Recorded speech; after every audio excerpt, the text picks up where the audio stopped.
बारिश बहुत हो रही थी, पर चिड़िया और कबूतर दोनों ही अपनी सब्जियों की दुकान खोलकर वहीं बैठे हुए थे।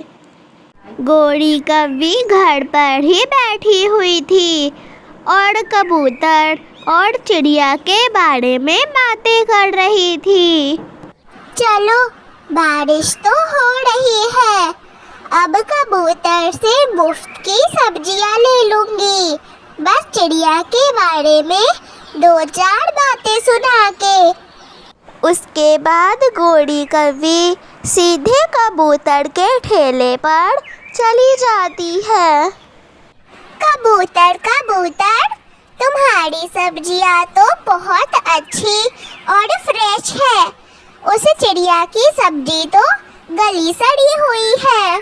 मैं अपनी सब्जियां खेत में से फ्रेश तोड़ के लाता हूँ, इसीलिए मेरी सब्जियां पूरे दिन फ्रेश रहती हैं।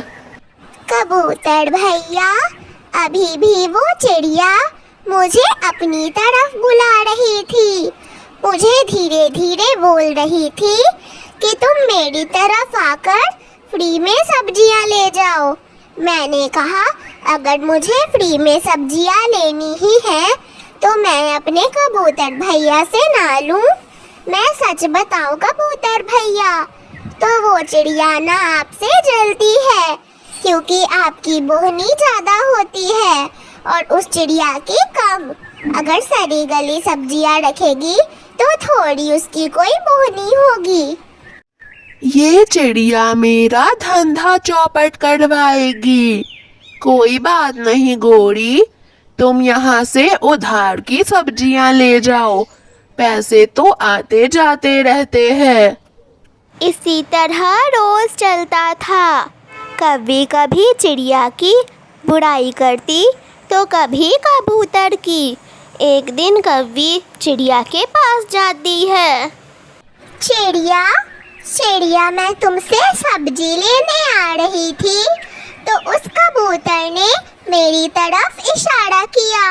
वो गंदी आंखों वाला कबूतर मुझे बोल रहा था, मेरे यहाँ से उधार की सब्जी ले जाओ, चिड़िया की सब्जी तो गली सली होती है।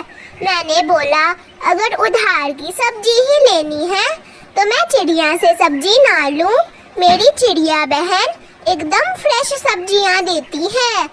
मैं सही बताऊं चिड़िया, तो मैं बोलती हूँ, वो कबूतर ना, वो मोटी आंखों वाला कबूतर, वो तुमसे जलता है क्योंकि तुम्हारी ज्यादा बोहनी होती है और उसकी कम। वो तो बेकार सब्जियां बेचता है, तुम तो एकदम साफ साफ सब्जियां बेचती हो। कौवी से इतनी तारीफें सुनने के बाद चिड़िया को समझ में आ जाता है कि दाल में कुछ तो काला है, क्योंकि कौवों ने उसके साथ बहुत खेल खेले हैं। वो कबूतर को वहाँ बुलाती है और सारी चीज़ें कबूतर से पूछती है। कबूतर सारी सच्चाई गोरी कौवी के बारे में बता देता है और चिड़िया और कबूतर दोनों ही मिलकर गोरी कौवी को बहुत मारते हैं।